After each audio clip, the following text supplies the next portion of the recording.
again. It's IPDA Insights with the last piece of our free content. And today we won't be focusing on advanced market structure.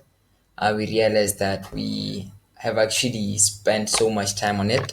So we wanted to give you something different today. And this particular teaching will aid in your analysis, it will aid in how you view the market and how you'd actually use this concept to do what? To determine your bias.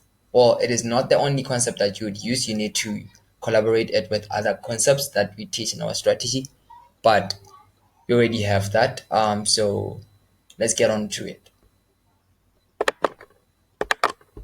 All right. So today's teaching is going to be on displacement. You've probably heard about it somewhere, displacement over structure, but today we want to differentiate between displacement and the lack of displacement. So what do we do at IPDA Insights? We try to simplify all the concepts. Why do we do that? We are trying to shorten your learning curve as a new trader, or as a seasonal or a seasoned trader rather, who is yet to be profitable, who is yet to find consistency and that in the market. So let's try and define displacement. Displacement is basically aggressive candles with closes at the lows or at the highs, breaking structure right here. These candles, they are displacement candles because they're breaking this floor. So since we have that understanding, we'll try to do what? We'll try to study this USDJPY price action. We'll try to follow it through to the recent price action, which is the current price action. This is from December all the way to January, which is the time this recording was made. So, how can we use displacement to actually help us with our bias? Well, let's look at this price rally here. You can see the market does what? The market takes out the swing high and does what? And fails to displace above it. What did I say about displacement? We need to see aggressive candles closing at the highs or at the lows, depending on the movement that they're trading in. And then what do we have? If we fail to displace above this high for buy side, then we're gonna displace on a low, a swing low for what? For sell side. And if we displace below a swing low, it shows that the market is showing a will to continue rallying down.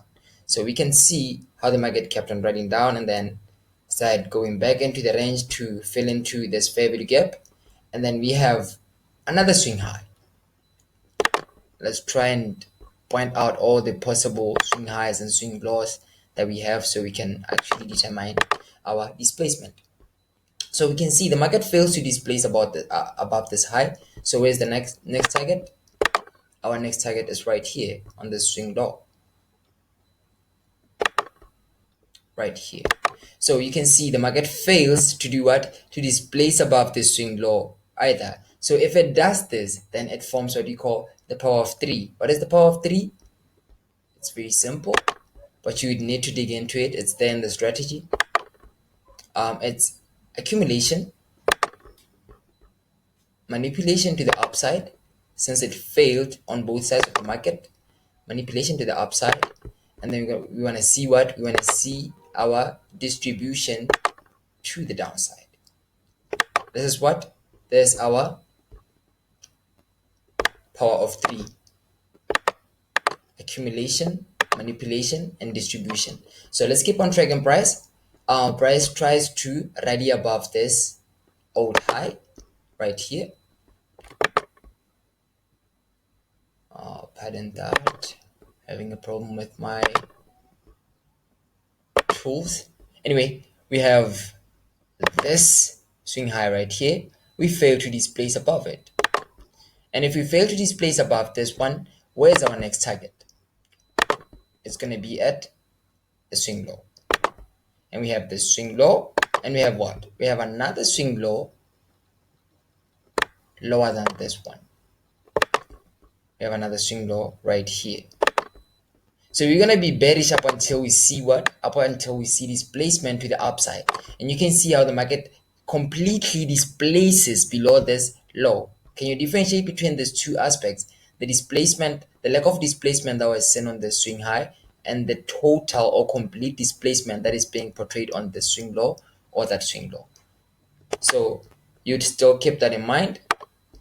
And then we have what? The market forms a low, and we have a swing high right here. So the market does what?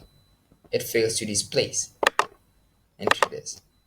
But it keeps on doing the same thing right here. It's very reluctant. It's not showing any will to do what? To displace any size of the market. So what is it doing exactly? It is rebalancing what? An imbalance right here. This imbalance right here. And that is not the only thing that you would have considered if you was looking at this price action, because right here we have what? We have our breaker block right here, and you can see how the market trades through our breaker block right there. So we keep on doing the same thing. We have this swing high right here. I'm going to get rid of this annotation for the imbalance, so we can see all the swing highs as they are formed. We have this short-term high right here, and the market does what? Fails to displace above it. And if it fails to displace above buy side on this previous high, we do what? We attack this low, and eventually all these other lows up until we attack this swing low, which is our old low. And you can see how the market does what? The market fails to displace above this, below this swing low rather. So if the market fails to displace above below the swing low, what is it going to do? It is likely to reverse and start targeting what? Swing highs. Swing highs up until our other swing high, which is our old swing high. And how would you actually differentiate this, seeing these aggressive candles? Well, the market displaces below this low and aggressively comes back into the range. We don't want to see that. We want to see what? Complete displacement and the market trading away from that swing low that it had just recently displaced. So we have another movement right here. The market does what? The market fails to displace above this swing high, leaving what? Relative equal highs. That's buy side liquidity. You know, the concept of liquidity is very much inseparable with any form of analysis, because the market is solely centered around that. And then we have this short-term low. Does the market displace above that? Below that? No, it fails to do that. It trades into this order block. But anyway, what did I say about when the market fails to displace either size of the market? It is going to do what? To make the power of three: consolidation, manipulation to the downside, and expansion, which is our distribution to the upside. And we can see how this candle completely displaces above this swing high. So if it displaces above the swing high, it shows continuation to the upside. Where is the next upside objective?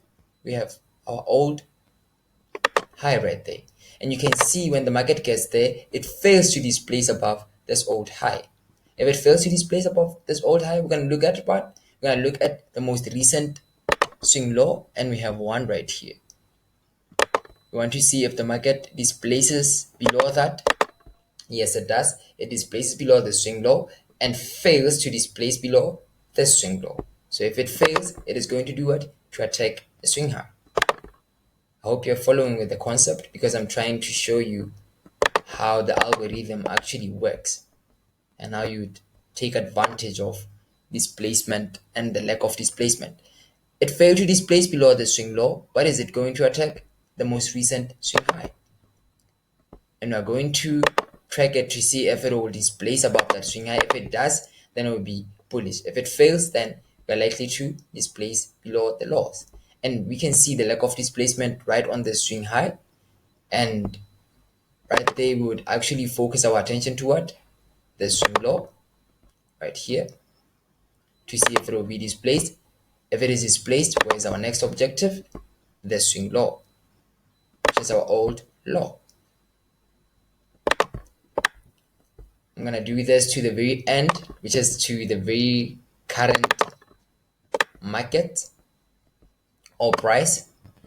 Then we can see how the market is reluctant to actually keep on going down. It is just displacing, but you can see the reluctancy in this. It is not displacing it with so much energy. It is displacing and coming back into the range. So you can see the market on this last swing low fails to displace below this low. So what is it going to attack? The swing high right here. It displaces that swing high and comes back into the range. So there's what? Consolidation. So once we have this consolidation, what do we have? We have the next objectives for the market. We have the swing high and what? We have the swing low. These are our objectives once we tackle this video objective. So the market does what? It displaces the swing high. If it displaces the swing high, it is telling you that it is likely to expand higher. It expands higher with a displacement candlestick, but immediately trades back into the range. What does that entail? It entails that we are likely to attack a swing low, and we have one right here.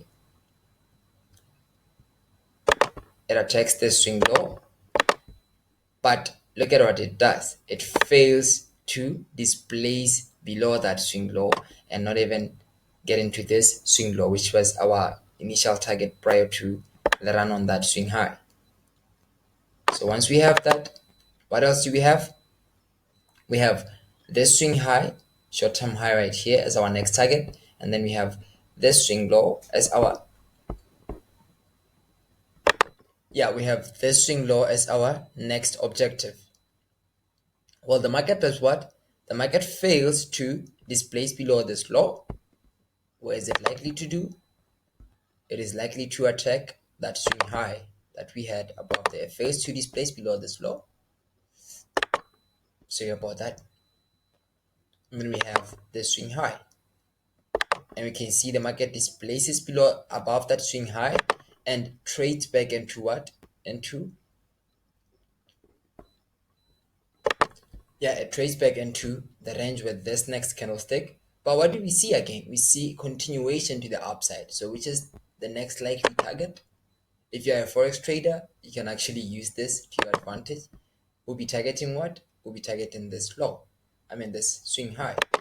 So you can see what actually happened here, even though we had a continuation, though this swing high was rarely displaced. You can actually tell that you need more than displacement to do what? To actually verify or confirm your bias. But I think you get the idea on displacement and the lack of displacement and how you can take advantage of that. I incorporated with a lot of other concepts which we have in our strategy. We have a plethora of so many vital concepts. So with that being said, I hope you took some notes on this one. I hope this will help you grow in terms of your analysis. It will help you grow in terms of your trading. And if you're interested in learning more and shortening your learning curve, you can always contact the IPDA Insight. We're open for that. That is what we are here for. We are here to do what? We are here to make your trading easy. We are here to ease your trading journey. So we have so many concepts in our strategy. We have a very interesting concept that the algorithm actually works on. We have what we call a draw on liquidity. It's there in our strategy.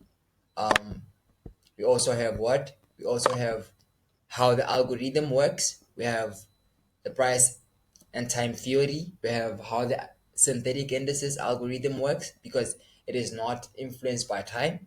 So time and price theory is solely based on forex and futures markets and indices like Nasdaq, since it is so many people's favorite.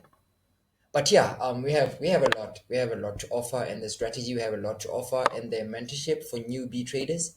If you are a newbie, if you don't know nothing, if you don't know a bullish candlestick, if you don't know what displacement is, what a swing high or whatever about the markets, then do contact us and we are willing to help because that is what we are here to do. We are here to serve you. So with that being said, I'll close our chapter for today. And there's probably the very last free content insert. And I know I had promised on the previous insert that we would do advanced market structures, opportunities in terms of entries, but the team advised that we should probably reserve that for the private students, those who are in our strategy and mentorship programs.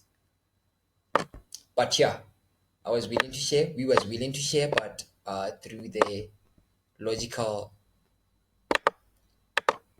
reasoning, we came to that conclusion. So with that being said, I hope you can take advantage of this. This works across all tools, across forex, across futures, across indices, across synthetics, across everything that is a solid structure. So